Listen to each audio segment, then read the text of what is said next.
So we had ordered this Philips air fryer a while back. I think, yeah, more than a week ago. So it finally arrived today, and this is just an unboxing video of what's inside.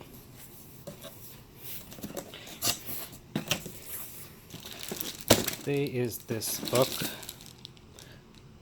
Ah, it's like a small recipe book. There is this grill. And there it is. It's, let me see if there's something else. Nope, just the packing. Let me get everything out and then I'll focus back in.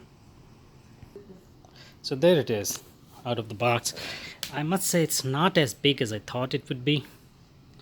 Like I've seen bigger models in stores, but they belong to a different brand. So there it is.